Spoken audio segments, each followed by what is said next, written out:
PKS kukuhkan diri sarang pembenci, terus lihat sisi negatif Jokowi. Ditulis oleh Anto Cahaya. Baru-baru ini puja-puji partai koalisi terhadap pemerintahan Jokowi dipandang sebaliknya dengan PKS.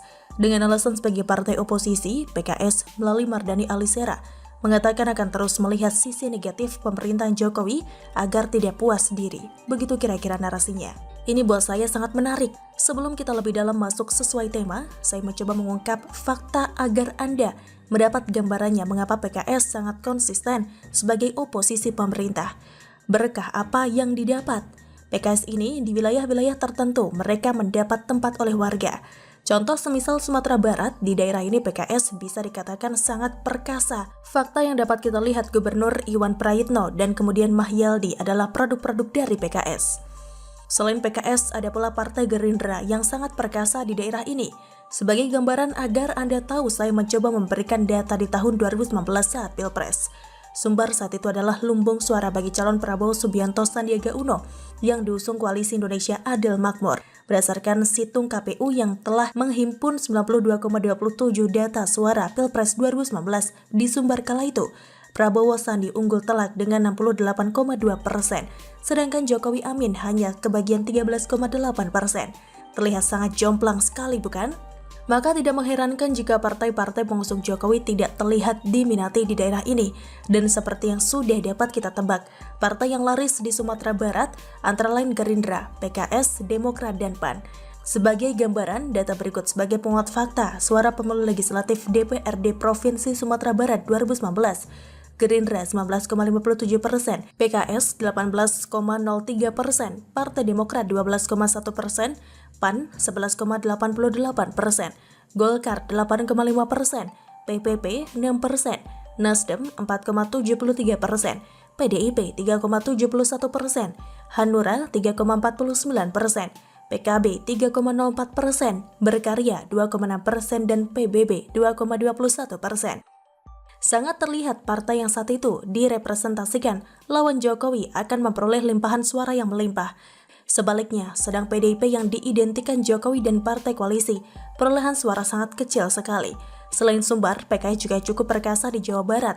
Di wilayah yang terbilang padat penduduk ini, PKS bisa tembus 3 besar di Pileg tahun 2019.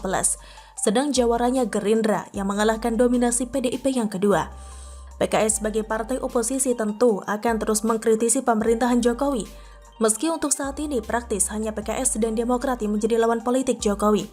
Mengingat partai lainnya bergabung di koalisi pemerintah selain Gerindra yang menyusul belakangan ada pula PAN. Di situasi inilah PKS mencoba mengumpulkan suara-suara konstituen yang membenci Jokowi. Bisa menjadi berkah atau sebaliknya. Bagi mereka tidak ada sisi positif dari pemerintahan. Prestasi apapun yang sudah dibuat Jokowi dan pemerintahannya akan dilihat dari sudut pandang yang berbeda, dan ini yang akan sangat berbahaya jika narasinya mengada-ngada.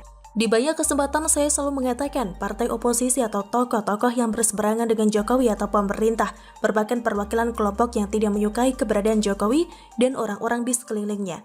Inilah yang dapat kita sebut sebagai kelompok pembenci.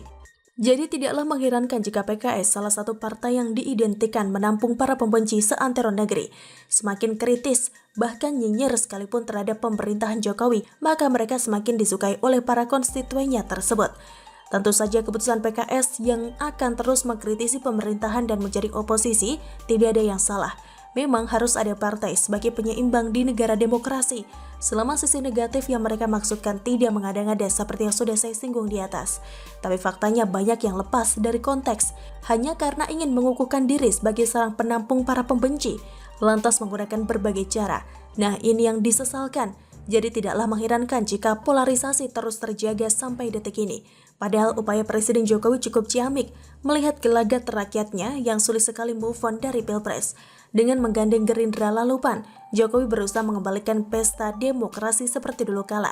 Sebelum ia berkuasa, ia dengan niat tulus membersihkan residu yang tertinggal, tapi sayang ada pihak yang justru ingin kondisi mengekal.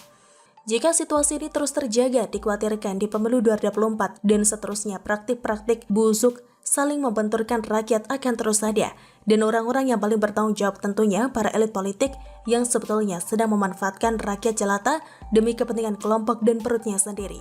Rakyat hanya diperalat sebagai tunggangan mencapai tujuan. Bagaimana menurut Anda? Demikian salam Anto Cahaya. Silahkan tulis komen Anda di kolom komentar. Jangan lupa untuk like, subscribe, dan share.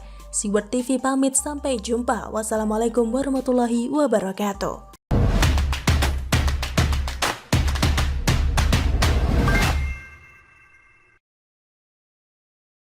Halo, assalamualaikum, berjumpa kembali di channel Siward TV. Muldoko mau laporkan ICW, malah diminta bijak. ICW sudah bijak belum? Ditulis oleh Syardi. Kepala Staf Kepresidenan Muldoko memutuskan akan melanjutkan proses hukum terkait tudingan ICW soal polemik ivermectin dan ekspor beras. Hal ini dikarenakan tidak adanya permintaan maaf dari pihak ICW seperti yang diharapkan pihak Muldoko. Muldoko menyebut pihaknya sudah 3 kali memberikan kesempatan kepada ICW untuk mengklarifikasi dan meminta maaf, tapi ICW tidak memiliki itikat baik. Bagaimana respon ICW? ICW menganggap Muldoko seharusnya bijak dalam menanggapi kritik. Bagi ICW, laporan atau pengaduan ke pihak kepolisian adalah hak setiap warga negara, secara personal atau individu. Jadi, silakan saja jika Muldoko ingin meneruskan persoalan ini ke penegak hukum, kata kuasa hukum ICW M. Isnur. Namun, kami menyayangkan langkah itu sebab hasil penelitian ICW semata-mata ditujukan untuk memastikan penyelenggaraan pemerintahan yang bersih, terlebih di tengah pandemi COVID-19, katanya lagi.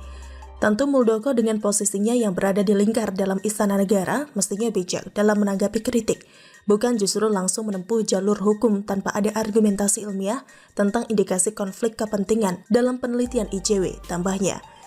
Sebuah statement yang berisi indikasi atau dugaan harus disertai bukti awal sehingga bisa jelas mana yang bersifat kritik atau tuduhan tidak berdasar, dan juga sebuah tuduhan tanpa bukti sama saja dengan menggiring opini. Itu pun opini harus ada dasar argumentasi yang kuat. Kalau tidak, maka akan disebut opini sesat. Dari respon ICW di atas terkesan mereka tidak mau meminta maaf, bahkan cenderung ingin menyalahkan orang yang dituduh. ICW meminta Muldoko bijak. Pertanyaannya adalah, apakah ICW sudah merasa bijak juga ketika melontarkan pernyataan yang dianggap menuduh tersebut? Minta orang lain bijak, tapi ICW sendiri tidak bijak dalam membuat statement. Diminta klarifikasi atau meminta maaf jika tidak ada bukti, tapi malah membuat opini lain. Aneh sekali logika seperti ini. Menuduh tapi meminta yang dituduh untuk bersikap bijak. Harusnya ICW juga bijak menyikapi dirinya bakal dilaporkan karena itu hak Muldoko dan sah. Harusnya ICW juga bahas soal kelebihan bayar dan Formula E yang sedang diributkan itu. Diulas di mana-mana, media pun memberitakan ICW kemana aja. Harusnya lebih keras berteriak dong. Itu baru adil dan tak berat sebelah. Justru menempuh jalur hukum adalah jalan yang tepat di saat dua belah pihak berusaha mempertahankan ego dan keyakinan masing-masing.